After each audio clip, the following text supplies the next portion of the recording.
Selamat pagi, Ibu Helena. Apa kabarnya hari ini, Bu? Selamat pagi, puji Tuhan sehat. Baik, Ibu. Sebelumnya, saya perwakilan dari kelompok 6 ingin berterima kasih kepada Ibu Helena karena telah menyempatkan waktu Ibu pada pagi hari ini untuk dapat kami wawancarai dalam tugas akhir semester kami, yakni mata kuliah instrumentasi tes. Sebelumnya, perkenalkan kami dari mahasiswa Indra Prasta PGRI. Kami sekarang berada di semester 4, Bimbingan dan Konseling. Kami berempat akan mewawancara Ibu terkait asesmen tes. Sebelum kami wawancara Ibu, saya akan memperkenalkan diri dan memperkenalkan teman sekelompok saya. Baik, saya sendiri Sultanika Azahra, lalu ada Fitria Nabila, ada Nabila Nisrina, dan Arisa Putra. Bagaimana Ibu? Kita mulai sekarang. Boleh, silahkan.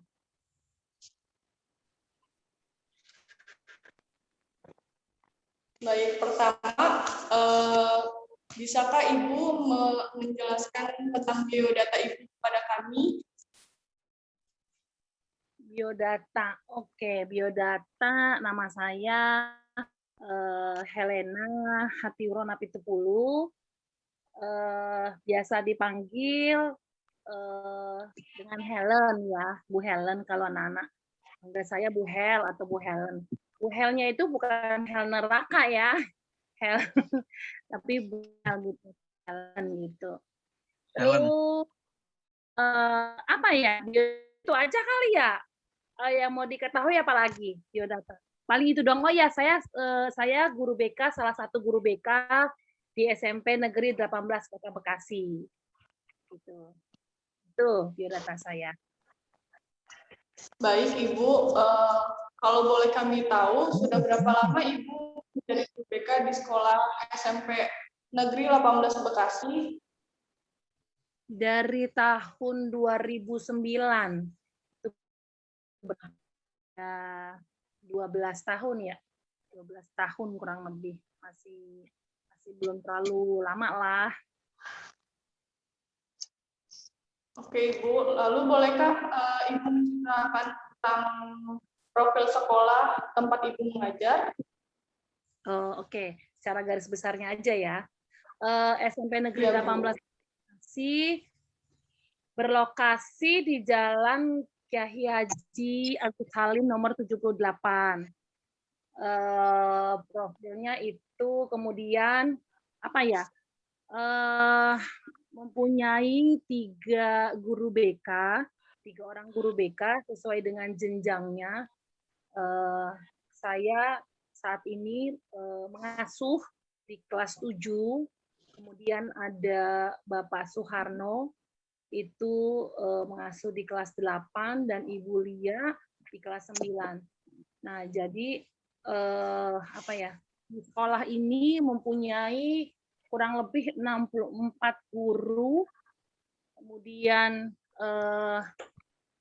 masih ada guru yang apa ya,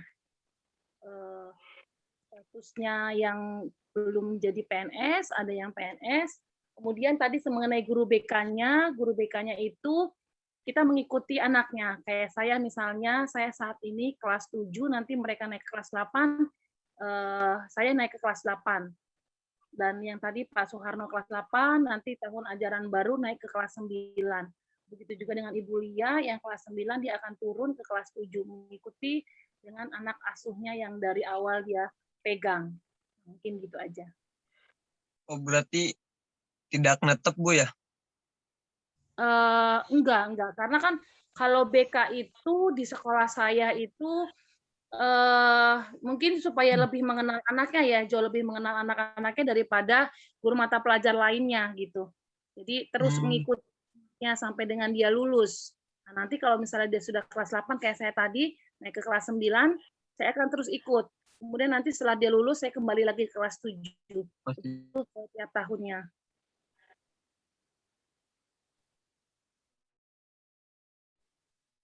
Oke, Ibu. Berapa ya Bu, mengajar?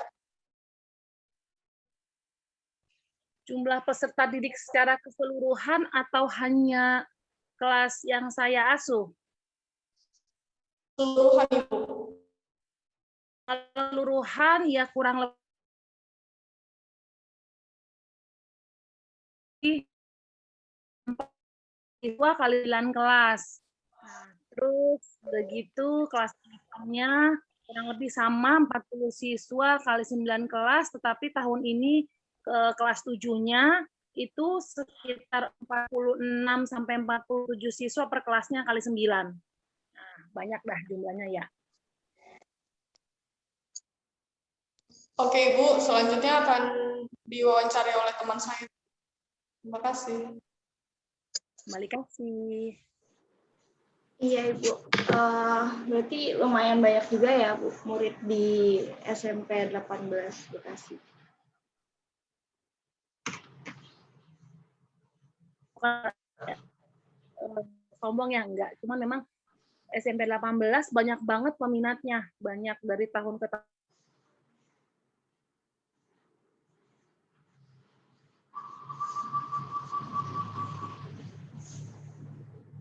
Maksudnya memang gratis ya mungkin ya, apalagi lagi zaman saat seperti ini, jadi lebih banyak peminatnya seperti itu. Ya. Biasanya kasus apa sih Bu yang sering dilakukan oleh siswa Bu? Kasus apa ya? Kalau lagi zaman daring begini sih, aku ngomonginnya sebelum daring ya. Sebelum daring itu paling banyak itu ya tidak masuk sekolah. Sebenarnya sama sih, daring juga nggak masuk sekolah. Cuman kan kalau daring itu merupakan tanggung jawab hampir 100% pada orang tua ya. Paling kita hanya bisa meminta kerjasama dari orang tua.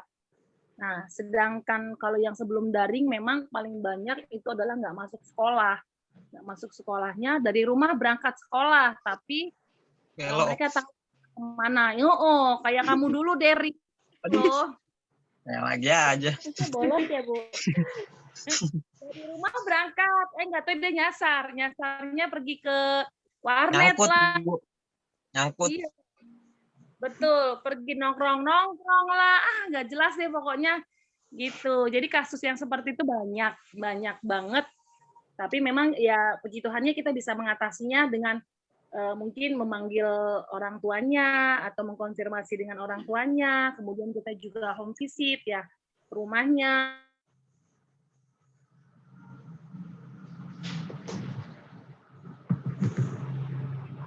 Jadi, nah orang tua Ari, loh perasaan berangkat dari rumah loh. Gitu. Maaf ya, Rudi baru misalnya loh. Gak apa-apa, Bu. Tenang. Ya, gitu deh. Paling banyak itu masuk sekolah. Apa di sekolah Ibu itu menggunakan assessment test, Bu? Assessment test menggunakan. Kira-kira assessment test apa aja tuh Bu yang digunain Bu?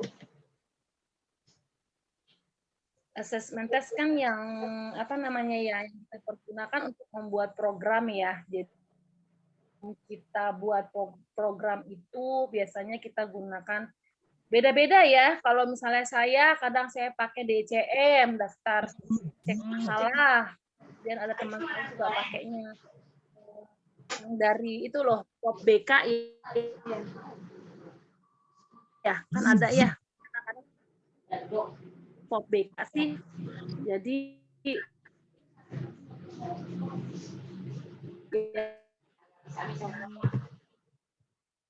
ini nyamannya kira-kira apa? Nah, saya ingin bertanya, siapa yang melaksanakan asesmen tes guru BK sekolah atau lembaga yang berwenang? Kalau untuk assessment ya kayak tadi saya sampaikan, kalau untuk buat program sih kita guru BK ya, guru BK. Nah, itu sebelum masuk, biasanya sebelum apa ya, kayak bulan-bulan kayak misalnya tahun ajaran baru nih, sekitar bulan pas anak masuk sekolah itu bulan Juli, kita mulai menyebarkan asesmen itu. Kalau untuk yang membuat program. Nah, tempo hari pernah ada memang minat, cuman karena berkendala saat seperti ini, jadi kita nggak menggunakan itu. Nah, menurut Ibu, seberapa penting sih penggunaan asesmen tes bagi guru BK? Ya, sangat penting dong, karena kan itu untuk mengetahui apa sih yang dihadapi oleh siswa kita, peserta didik kita. Kira-kira kebutuhan dia apa nih, atau apa yang dia rasakan nih, gitu loh. Kita kalau mau bikin program nebak-nebak aja mah ya nggak bakal bisa, karena kan setiap peserta didik atau setiap siswa itu kan berbeda-beda kebutuhannya, berbeda-beda. Berbeda-beda. Masalahnya apa berbeda-beda. Jadi kalau misalnya kita nggak menggunakan itu, kita nggak bisa nyampe dengan apa yang mereka rasakan. Gitu. Misalnya kayak di DCM itu kan ada beberapa siswa ternyata ada yang belum mengetahui, maaf ya, belum mengetahui tentang pacaran misalnya, gitu. Nah dari situ kita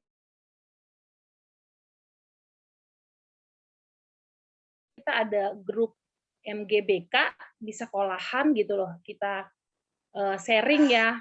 Saya tadi kelas 7, kelas 8, kelas 9. Oh, ternyata anak kelas 7 tahu kelas informasi mengenai lawan jenis gitu. Nah, jadi kelas 8 itu pengen tahu tuh ngerokok itu apa sih gitu. Atau kelas 9 pergaulannya tentang misalnya narkoba atau gimana. Nah, kita biasanya suka sharing-sharing info, suka ada MGBK di sekolah kita gitu. Jadi tindak lanjutnya seperti itu. Jadi kita laksanakan sudah kita bikin program-programnya itu. Tapi kadang meleset juga sih karena kan waktu ya. Kadang berbentur dengan waktu. Misalnya kita sudah tetapkan di bulan ini, tanggal ini, minggu ini ternyata libur gitu loh. Kan ya kita sesuaikan dengan ini aja itu. Oke, selanjutnya pertanyaan dari Ya. Bagaimana penggunaan hasil tersebut, Bu? Bagaimana hasilnya gitu? Maksudnya bagaimana hasilnya? Iya, apakah berjalan dengan baik atau mungkin sedikit ada hambatan? Oh, tadi kan sudah saya sampaikan. Tidak bisa berjalan dengan baik karena memang sikonnya ya, situasi kondisi itu.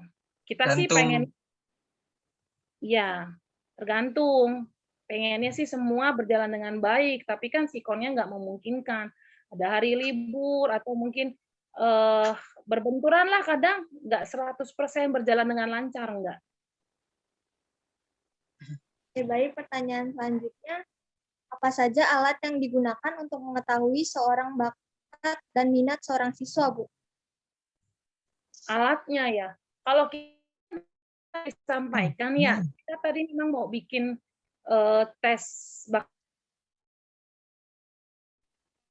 pakai kita sendiri karena kan itu harus pakai lembaga. Nah, tempo hari sudah mau bekerja sama, tetapi ternyata karena terbentur ini ya tahun setengah ya kurang lebih, jadi nggak berjalan dengan lancar gitu loh. Jadi nggak tahu karena bukan dari kita sendiri, nggak, kita pakai lembaga, jadi nggak tahu saya.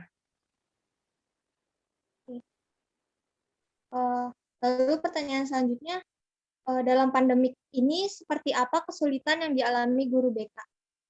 Nah, kesulitannya itu tadi bahwa kadang nggak sama gitu, nggak sama pemahaman pemikirannya dengan guru mata pelajaran. Contoh, ini pengalaman saya kemarin ini ya pribadi gitu, kayak saya menerapkan karena gini, kalau di sekolah saya itu absensi itu absen kehadiran itu dipegang oleh guru BK gitu ya.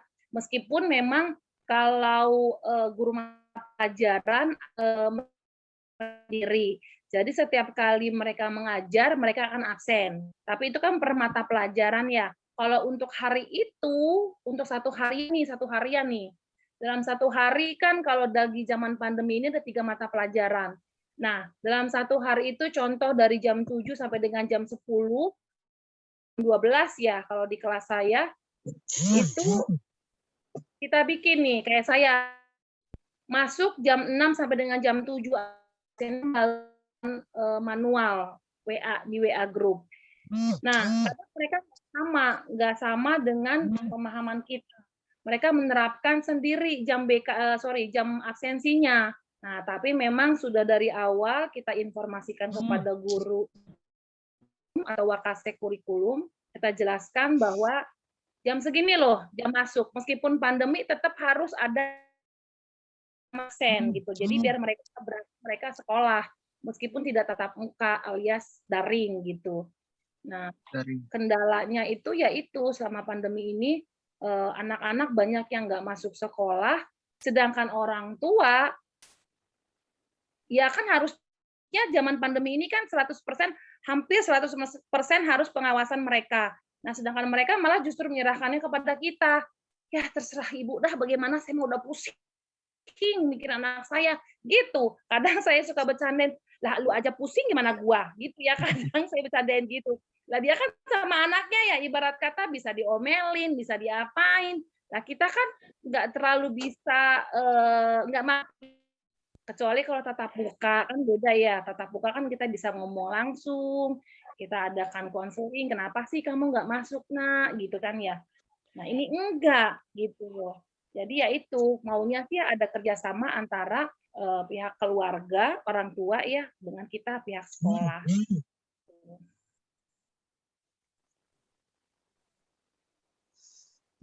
Berarti masalahnya lebih banyak di absen, Bu ya? Ya, mereka kadang absen nih, tapi nggak tugas gitu. Atau kadang mereka ngerjain tugas, padahal kan semuanya itu penting.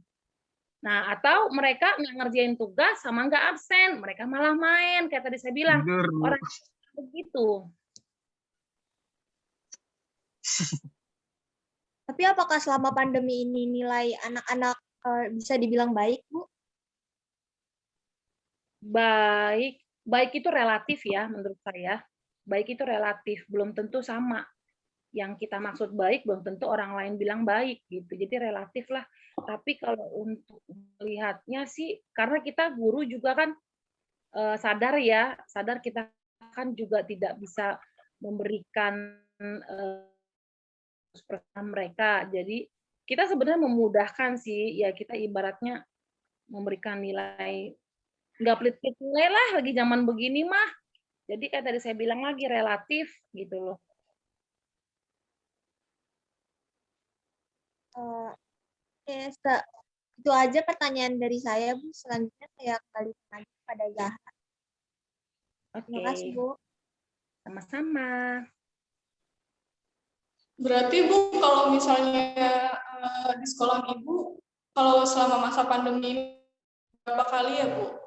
Bulan pertemuan, kalau pelajaran lain kan setiap minggu sekali gitu ya Bu. Kalau BK itu berapa kali Bu? Sebulan apa seminggu? Sama, kalau yang mau masa pandemi mau nggak pandemi, kita dikasih waktu 1 jam mata pelajaran setiap minggunya. Jadi misalnya hari Senin misalnya ya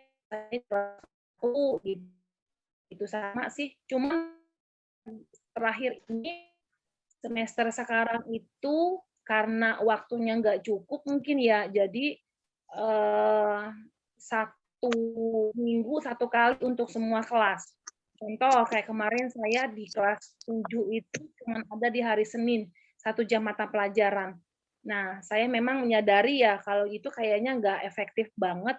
Nah, saya karena di grup tadi grup anak-anak kelas 71, sampai dengan 79 saya suka melakukan kayak gini juga, Google Meet gitu loh. Tetap saya memberikan layanan konseling juga atau layanan informasi. Anak-anak nanti kita misalnya hari Senin jam 12 ya, gitu. Kita mau Google Meet gitu untuk 71. Nanti 72-nya nanti sekitar jam 1 gitu. Tetap saya melaksanakan layanan, meskipun tidak waktunya kadang nggak tetap ya, tapi seminggu sekali itu selain dari sekolah saya juga punya sendiri lagi. Jadi anak-anak tetap bisa merasakan apa ya layanan yang kita berikan gitu. Biasanya layanan apa ya Bu yang diberikan kepada siswa Bu? Kalau saat ini ya paling hanya layanan informasi ya, juga sama konsultasi sama konseling. Kadang mereka yang WA ya, Ibu saya mau curhat gitu, atau Bu saya mau cerita nih gitu. Kadang-kadang lebih banyak begitu sih, kalau misalnya kayak kita gini, Google Meet gini atau Zoom gini, mereka kadang malu ya mau cerita. Tapi kalau udah WA secara pribadi, wah mereka banyak tuh ceritanya. Bu masa Bu si ini begitu nih Bu gitu. Gitu deh. Ya namanya anak masih baru ini ya, baru dari lulus SD kan, kelas 6, kata saya kan kelas 7 ya. Jadi belum begitu banyak tahu mereka tentang kita ini gitu. Berarti megang HP terus tuh Bu dari pagi dengerin orang curhat. Ya kadang enggak juga sih, cuma saya gedein aja volumenya kalau udah bunyi ting, wah udah mulai deh. Ya gitu. Ntar bunyi lagi ting, ya gitu. Kadang-kadang entar dulu ya kan nggak enak banget kalau ngomong kayak gitu. Ya kita ladenin aja gitu. Ya udah jadi resiko sih menurut saya ya, jadi guru BK ibarat kata hampir 24 jam. Pernah ada yang sampai jam 11 malam nge-WA. Masalah apa tuh Bu? Ya curhat masalahnya tentang, ada juga sih masalah keluarga, nggak bisa kasih tahu, ada yang masalah keluarga, ada yang ya tadi udah malam-malam gitu biasanya dia udah apa ya, nggak kuat untuk menahannya kali ya, pengen cerita nih, gua harus cerita. Baik Ibu, pertanyaan yang terakhir, suka duka Ibu selama menjadi guru BK apa ya Bu? Suka duka, banyakan sukanya ya. Suka karena memang saya suka menghadapi anak-anak, suka gaul sama anak-anak, suka ngobrol sama anak-anak gitu. Kalau banyak deh, kalau suka mah saya suka banget ya memang bergaul sama anak-anak, dengerin anak-anak cerita gitu loh, yang dia belum tahu, dan saya juga suka ngasih tahu gitu. Apalagi kalau udah mengenai ya, kalau yang masa dulu kan tabu nih, gituan ya. Nah, saya paling suka ngomongin gituan karena kalau menurut saya anak-anak umur segitu harus tahu masalah itu, tapi kita bukannya kita menginformasikan dengan bahasa mereka. Jadi memang nggak terlalu porno juga, tapi mereka dapat informasi daripada mereka dapat informasi tapi dari orang atau contoh kalau anak umur kelas 7 gitu kan belum tahu tuh lawan jenis. Nah, nanti mereka cari tahunya melalui warnet misalnya, dari internet, itu kan malah jadi nggak bagus buat pemikiran mereka. Kalau perempuan itu begini, laki-laki itu begini. Nah, perempuan nggak boleh dipegang-pegang laki-laki. Nah, paling suka informasiin kayak gitu. Karena kalau kita tanya sama orang tua kita dulu kan, nggak boleh kita ngomongin kayak gitu kan. Nah, kalau justru sekarang saya pengen anak-anak itu tahu apa ya, sex educational kali ya. Nah, itu harus tahu anak-anak dari sekarang malah. Saya itu sukanya gitu loh. Kalau dukanya ketika tidak ada orang yang pemahaman dengan saya gitu. Tapi ya biasanya sih memang nggak semuanya orang bisa satu pemahaman dengan kita. Nah, lagi-lagi, oh iyalah namanya juga orang berbeda-beda, beda sifat, beda jenis, beda karakter, ya kita harus bisa pahami gitu aja. Gitu loh.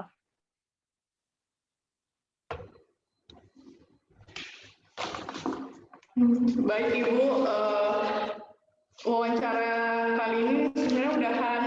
Sebelum saya akhiri wawancara ini, saya mewakili kelompok 6 ingin mengucapkan banyak terima kasih kepada Ibu Helena karena telah meluangkan waktu Ibu di tengah kesibukan Ibu untuk dapat kami wawancarai. Dan kami juga berterima kasih karena mendapatkan ilmu baru tentang asesmen tes ini. Semoga Ibu disehatkan selalu dan Ibu sukses selalu. Ibu, saya wawancaranya. Sekali lagi terima kasih banyak Ibu Helena. Ya, saya juga mau berterima kasih sama kalian ya Terima kasih, sudah Bu. dengan saya. Saya nambah teman lagi, nambah kawan lagi. Terima kasih, sukses selalu juga buat kalian.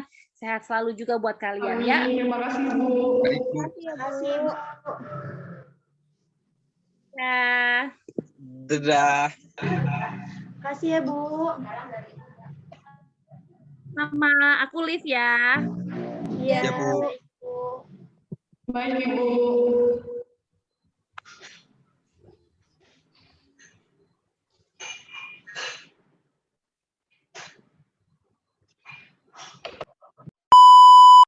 We got history, got me feeling the nostalgia when you look at me. Thinking about what could've happened or what could've been. Finally, your face, I know it that it's